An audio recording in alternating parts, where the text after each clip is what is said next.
Hello students, कैसे हैं आप सब।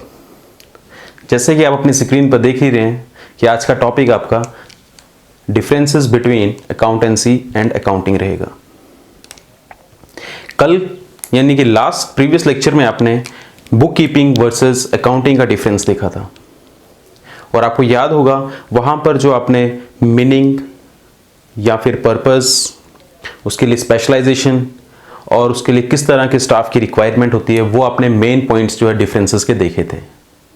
थोड़ा सा क्विक रीजन अगर मैं बता दूं तो बुक कीपिंग एक बेस है जहां से आपका अकाउंटिंग का प्रोसेस स्टार्ट होता है। बुक कीपिंग का मेन पर्पस जो है दैट इज रिकॉर्डिंग और अकाउंटिंग का मेन पर्पस क्या रहता है, to find the financial results, यानी कि कंपनी को प्रॉफिट हुआ या लॉस हुआ, and to find out the financial position of the business।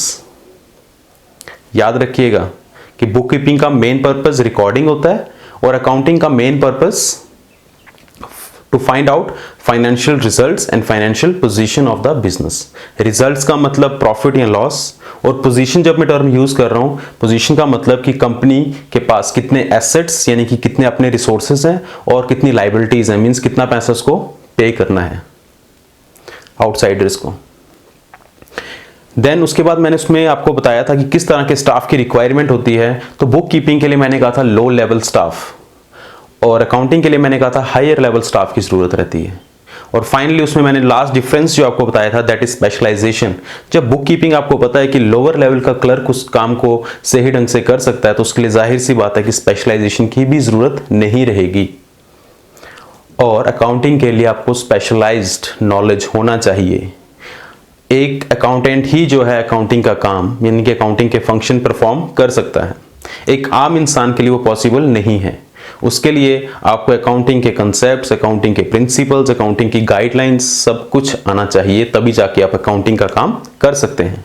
तो ये थे प्रीवियस लेक्चर के जो टॉपिक था that is accounting and book keeping, उसके कुछ पॉइंट्स। और आप अगर अभी भी उसमें कुछ प्रॉब्लम है तो आपको अपना प्रीवियस लेक्चर जो है फिर से देखिएगा जो किसके ऊपर बेस्ड था, अकाउंटिंग एंड बुक कीपिंग के ऊपर। फिर भी कोई अगर आपको क्वेरी रहती है तो प्लीज आप जितने भी सोशल मीडिया हैंडल्स हैं हमारे इंस्टाग्राम, फेसबुक, यूट्यूब चैनल, कहीं पर भी आप जो है कमेंट बॉक्स में अपनी क्वेरीज टाइप करके बता सकते हैं। तो चलिए जल्दी से अब आज के टॉपिक पे चलते हैं that is accountancy and accounting. Syllabus में आपका जो सब्जेक्ट का नाम है that is accountancy and book keeping. अभी तक देखिए मैं किस पे चल रहा था, अकाउंटिंग के ऊपर। जितने भी मैंने पीछे लेक्चर लिए प्रीवियस लेक्चर्स में ज्यादातर हमारा फोकस किस पे रहा है, अकाउंटिंग के ऊपर। कल मैंने एक न्यू टर्म इंट्रोड्यूस की थी that is book keeping. Book keeping और अकाउंटिंग का मैंने रिलेशन बता दिया था और आज के दिन जो मैं रिलेशन बताने जा रहा हूं that is accountancy and accounting. बहुत डिफरेंस है दोनों चीजों में, जैसे कि आप अपनी स्क्रीन पर देख ही रहे हैं। सबसे पहले पॉइंट ऑफ डिस्टिंक्शन में मैंने की एरिया बताया हुआ है, यानी कि मीनिंग देखा जाए तो अकाउंटेंसी का मीनिंग है actually it is a book, एक किताब है अकाउंटेंसी। जो 11th या 12th के बच्चे पढ़ते हैं वहां पर अकाउंटिंग लिख के नहीं आता, वहां पे अकाउंटेंसी एंड बुक कीपिंग लिख कर आता है।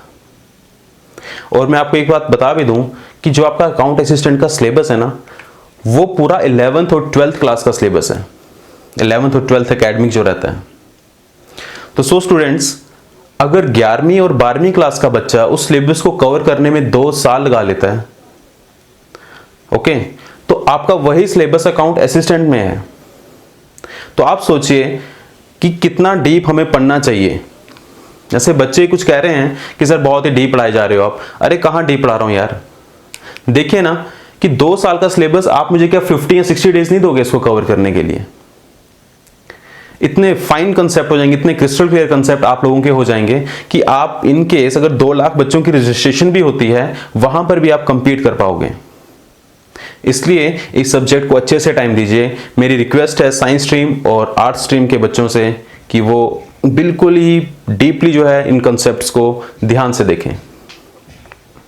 11वीं और 12वीं का 2 साल का जो सिलेबस है वो आपको 50 या 60 डेज में बोल रहा हूं करने के लिए, ठीक है। तो इसलिए आप बिना परेशानी के जो है मेरा एक एक लेक्चर जो है ध्यान से देखिए। बहुत ही बेसिक कंसेप्ट्स हैं और याद रखिए आगे अगर अभी कंसेप्ट क्लियर हो जाते हैं, आगे नेक्स्ट टॉपिक्स में आपको कोई प्रॉब्लम नहीं आने वाली, क्योंकि वहां पर जब ये टर्म्स आएंगी then you will get confuse there, okay. तो चलिए बिना टाइम वेस्ट किए। तो सबसे पहले मैंने आपको कहा कि अकाउंटेंसी का जो मीनिंग है, actually it is a book which includes concepts, principles, guidelines of accounting. ये बुक पढ़ी जाती है, अकाउंटेंसी को पढ़ा जाता है। इसके अंदर जो कंसेप्ट्स हैं, प्रिंसिपल्स हैं, जो गाइडलाइंस हैं, जो मेथड्स हैं, उनको फॉलो किया जाता है। कहां पर? अकाउंटिंग के अंदर। समझ रहे हैं आप? अकाउंटेंसी एक बुक है जो अकाउंटिंग के प्रिंसिपल से डील करती है। जितने भी प्रिंसिपल्स हैं, जितने भी कंसेप्ट्स हैं, वो आप कहां पर देखेंगे? वो अकाउंटेंसी के अंदर देखेंगे। और अकाउंटिंग क्या है? It is an application of accountancy. जो भी आप अकाउंटेंसी के अंदर पढ़ते हैं, जब आप उसको प्रैक्टिकली इंप्लीमेंट करेंगे, उसकी इंप्लीमेंटेशन करेंगे, उसको अप्लाई करेंगे, दैट इज कॉल्ड अकाउंटिंग। बिल्कुल सिंपल सा। देखिए, बुक के अंदर जो भी नॉलेज है, when you implement that knowledge, when you practically implement that knowledge somewhere, it is called accounting. ठीक है? तो आपको अगर मैं बता दूं कि अकाउंटेंसी का स्कोप जो है वो वाइडर है एज कंपेयर टू अकाउंटिंग। क्यों? क्योंकि अकाउंटिंग का एरिया जो है, जो स्कोप जो है, वो अकाउंटेंसी के अंदर तक ही है। अकाउंटिंग अपना काम अकाउंटेंसी से बाहर जाके नहीं कर सकता है। यानी कि अकाउंटिंग कभी भी कंट्राडिक्ट नहीं करेगा उन प्रिंसिपल्स को, उन कंसेप्ट्स को जो अकाउंटेंसी के अंदर है, जो उस बुक के अंदर है। ओके, तो आपसे अगर एक और डिफरेंस मैं आपको बता दूं, जो यहां पर मैंने थर्ड पॉइंट लिखा हुआ है, दैट इज स्कोप। तो स्कोप में आप बोल सकते हैं कि अकाउंटेंसी का scope it is wider as compare to accounting. Why? क्योंकि अकाउंटिंग में जो काम होगा वो कभी भी कंट्राडिक्ट नहीं होगा किसके? अकाउंटेंसी के। ठीक है ना? आपके पास कोई बुक थी, आपको कहा कि ये पढ़िए, अब चलिए इसको इंप्लीमेंट कीजिए, तो जाहिर सी बात है जो आपने चीजें पढ़ी होंगी उन्हीं को आप इंप्लीमेंट करोगे, उसके दायरे से बाहर तो नहीं जाएंगे आप। तो अकाउंटिंग भी जो है वो काम किसके एरिया में करता है, किसके अंदर करता है? वो अकाउंटेंसी के अंदर करता है। और ये देखिए, सेकंड पॉइंट जो है आपका, वो मैंने आपको मीनिंग में ही बता दिया था कि अकाउंटेंसी के अंदर क्या होता है? Principles. It lay down the principles और गाइडलाइंस फॉर अकाउंटिंग। इसके अंदर वो गाइडलाइंस हैं, वो कंसेप्ट्स हैं, वो प्रिंसिपल्स हैं जो किसके लिए यूजफुल है? अकाउंटिंग के काम के लिए। और नेक्स्ट देखिए, अकाउंटिंग का तो आपको बहुत बारी मैं डिफाइन कर चुका हूं कि अकाउंटिंग क्या है। Identifying, recording, classifying, summarising, interpreting and communicating the results. Okay guys, clear है? अगर अभी भी कोई प्रॉब्लम है तो आप प्लीज कमेंट बॉक्स में या कमेंट सेक्शन में हमें लिख के बताइएगा, हम उसे हैंडल करने की कोशिश जरूर करेंगे। तो चलिए, अब हमारा इसके बाद जो नेक्स्ट टॉपिक है, that is double entry system of book keeping and single entry system. अब नेक्स्ट टॉपिक है आपका system of book keeping. Book keeping के बारे में प्रीवियस लेक्चर में हम बता चुके थे, डिस्कस कर चुके थे कि बुक कीपिंग का मतलब है recording, classifying and summarising business transactions. अब वो रिकॉर्डिंग जो है वो किस तरह से की जाती है, उसके दो सिस्टम है। Number 1 is double entry system and number 2 is single entry system.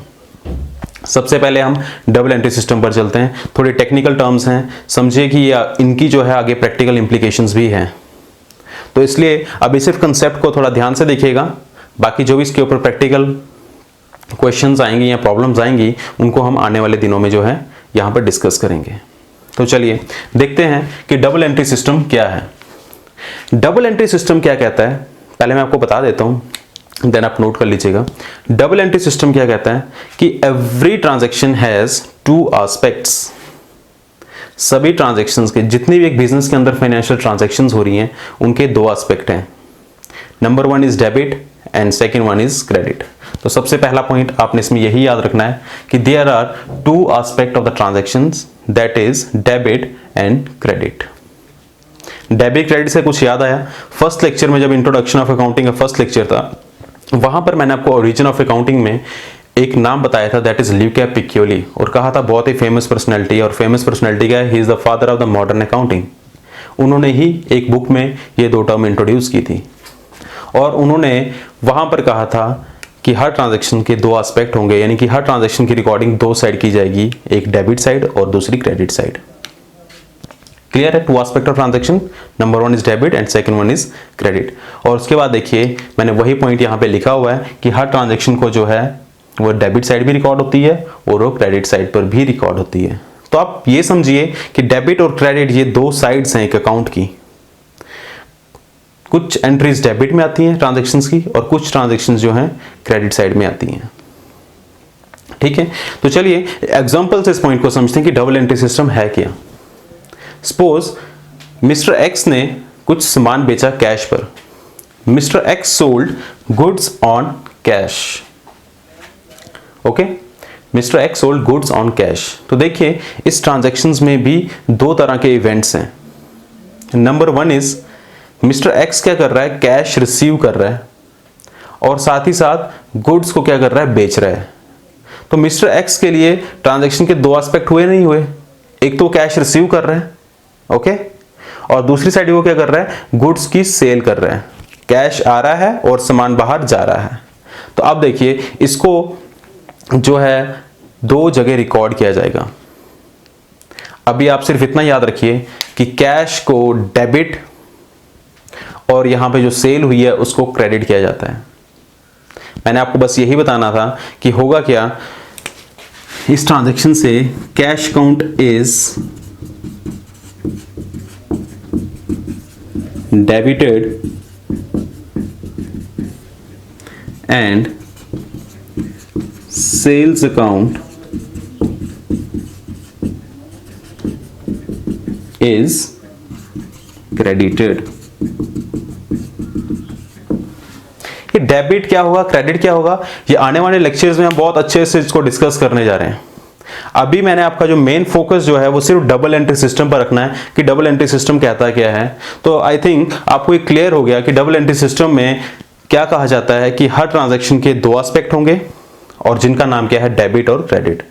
कोई भी बिजनेस की ट्रांजैक्शन होगी, हर ट्रांजैक्शंस को दो साइड रिकॉर्ड किया जाता है, डेबिट में और क्रेडिट में। उसके बाद मैंने आपको एग्जांपल बताई कि mister x sold goods on cash. तो मिस्टर एक्स को मैंने कहा कि क्या हो रहा है, यहां पर दो एस्पेक्ट उसके साथ भी हो रहे हैं, एक तो वो कैश रिसीव कर रहा है, दूसरा वो सामान बाहर बेच रहा है। तो किसको डेबिट रखा जाएगा, किसको क्रेडिट रखा जाएगा, ये हम आने वाले लेक्चर्स में देखेंगे। बट आप ये देखिए कि मैंने यहां पर क्या किया हुआ है, कैश अकाउंट को मैंने कहा कि डेबिट है ये, और सेल्स अकाउंट को मैंने यहां पे क्रेडिट किया हुआ है। क्लियर है? तो ये था आपका डबल एंट्री सिस्टम। अब हम चलते हैं next, that is single entry system. चलिए स्टूडेंट्स, अब देखते हैं single entry system. Single entry system में first point, both aspects of transactions not recorded. देखिए डबल एंट्री में क्या होता है, ट्रांजैक्शन के दो एस्पेक्ट होते हैं और दोनों को रिकॉर्ड किया जाता है, एक को डेबिट में और एक को क्रेडिट में। लेकिन यहां पर ऐसा नहीं है, यहां पर ट्रांजैक्शंस के दोनों एस्पेक्ट को रिकॉर्ड नहीं किया जाता है। एक point. Number two point, cash book and personal accounts are maintained. Cash book and personal account यानी कि जो ट्रांजैक्शन कैश फॉर्म में हो रही है या जो सामान आप उधारी पे बेच रहे हो या खरीद रहे हो, सिर्फ वही यहां पे मेंटेन किया जाता है। ये देखिए cash book and personal accounts. Accounts की तीन तरह की टाइप्स होती है, पर्सनल, रियल एंड नॉमिनल। ये भी हम आगे आने वाले दिनों में करने जा रहे हैं। लेकिन अभी आप क्या देखेंगे, कैश बुक। कैश बुक में हम क्या रिकॉर्ड करते हैं, जो भी हमारा लेन देन कैश में हो रहा हो। पर्सनल अकाउंट्स में हम क्या करते हैं, हम उन लोगों के नाम रिकॉर्ड करते हैं जिनको हमने उधारी पे चीजें बेची हैं या उधारी पर उनसे चीजें खरीदी हुई हैं। जिन ट्रांजैक्शंस में पर्सन की इन्वॉल्वमेंट हो, पर्सन की इन्वॉल्वमेंट में तो हर ट्रांजैक्शन में होती है, लेकिन अगर किसी पर्सन ने कैश दे दिया ट्रांजैक्शंस के बदले, जैसे मैंने सामान बेचा किसी को और उसने मुझे उसके बदले में 10,000 दे दिया, तो उस पर्सन का मैं अपने पास अब रिकॉर्ड क्यों रखूंगा, जबकि उसने तो मेरे को पेमेंट क्लियर कर दी। लेकिन अगर आप वही 10,000 का सामान किसी ऐसे पर्सन को उधारी पर बेचते हो, तो जाहिर सी बात है आपको उसको अपनी बुक्स में रिकॉर्ड करके रखना पड़ता है। तो दैट इज पर्सनल अकाउंट। ठीक है, तो यहां पर सिंगल एंट्री सिस्टम में हम कैश का भी रिकॉर्ड रखते हैं और पर्सनल अकाउंट्स का भी रिकॉर्ड रखते हैं। बट वो जो दो अकाउंट है जिनका मैंने अभी आपको नाम बताया सिर्फ, that is real account and nominal account. Real account में सिर्फ अभी थोड़ा सा याद रख लीजिए कि रियल अकाउंट में हम एसेट्स की रिकॉर्डिंग करते हैं। जैसे कोई business land, building, machinery purchase कर रहे हैं, उनकी रिकॉर्डिंग हम रियल अकाउंट में करते हैं। और नंबर 3 मैंने क्या बताया आपको, नॉमिनल अकाउंट। नॉमिनल अकाउंट में हम देखते हैं कि कंपनी को कितनी इनकम हो रही है, कौन कौन से अकाउंट में इनकम है, कौन से अकाउंट एक्सपेंस के रिलेटेड है। ठीक है, तो लेकिन एक सिंगल एंट्री सिस्टम में आपने याद रखना है कि सिर्फ कैश बुक और पर्सनल अकाउंट को मेंटेन किया जाता है। क्या नहीं किया जाता है वो नाम याद रखिएगा आप, real and nominal account.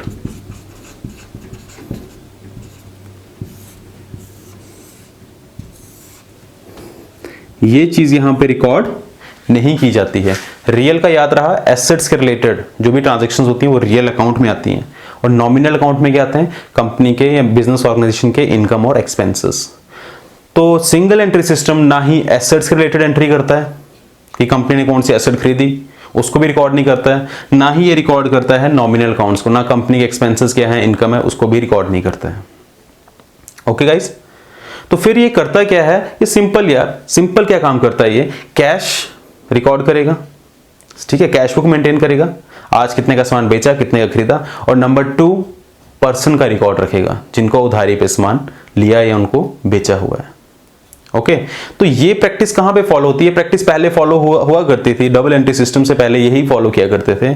Still अभी भी जो हमारे चैरिटेबल ट्रस्ट हैं वो लोग अभी भी या स्मॉल लेवल के जो भी हमारे ऑर्गेनाइजर्स होते हैं, ओके, स्मॉल ऑर्गेनाइजेशन है जिनकी, वो लोग अभी भी जो है सिंगल एंट्री सिस्टम ही फॉलो करते हैं। आप नॉर्मल एक शॉपकीपर के पास जा सकते हैं, वो देखेंगे उसने क्या क्या रिकॉर्ड अपने पास रखा होता है, या तो उसने कैश में जो लेन देन है वो रिकॉर्ड होता है उसके पास, कितने का सामान बेचा, कितने का खरीदा, और दूसरा वो रिकॉर्ड रखता है जो चीज़ उसने उधारी पे, पर्सनल अकाउंट्स, उसका रिकॉर्ड रखता है। लेकिन बड़ी ऑर्गेनाइजेशंस में या बड़ी बड़ी कंपनीज में जो है डबल एंट्री सिस्टम जो है फॉलो किया जाता है, ना कि सिंगल एंट्री सिस्टम। तो क्लियर है गाइस, 2 पॉइंट क्लियर है अभी तक। Number 1 is both aspect of transaction not recorded, और कैश बुक और personal accounts are maintained but real and nominal accounts are not maintained in this system of the bookkeeping. Last final point, इसी system को हम accounts from incomplete records भी कहते हैं। Accounts from incomplete records, आप syllabus को ध्यान से देखिएगा, वहां पर यह पॉइंट भी लिखा हुआ है, अकाउंट्स फ्रॉम इनकम्प्लीट रिकॉर्ड। तो यानी कि इसके ऊपर, सिंगल एंट्री सिस्टम के ऊपर भी आपके जो है आने वाले दिनों में लेक्चर यहां पे डिलीवर किए जाएंगे। अभी आपको सिर्फ जो मैंने बेसिक इनके 3-3 पॉइंट्स या 2-2 पॉइंट्स बताए हुए हैं वो याद रखिएगा, ठीक है, और आने वाले दिनों में जब हम इनके प्रैक्टिकल प्रॉब्लम्स जो है सॉल्व करेंगे यहां पर, आपको ये कंसेप्ट और क्लियर हो जाएगा। ओके गाइस, तो ये था आज का टॉपिक आपका। सबसे पहले आपने आज पढ़ा अकाउंटेंसी एंड अकाउंटिंग का डिफरेंस, और then system of bookkeeping. तो चलिए गाइस, कोई भी इसमें आपको क्वेरी हो तो प्लीज सोशल मीडिया हैंडल्स पर या यूट्यूब के कमेंट बॉक्स में जरूर टाइप करके बताइए। हम उस क्वेरी को या तो स्पेशली लेक्चर डिलीवर करके रिजॉल्व करेंगे, या ही उसको इंडिविजुअली रिजॉल्व करने की कोशिश करेंगे। तो बनिए रहिए हमारे चैनल ट्रिनिटी द चेंज के साथ। इस चैनल को लाइक कीजिए, सब्सक्राइब कीजिए, फॉलो कीजिए। Okay, thank you, bye bye, take care.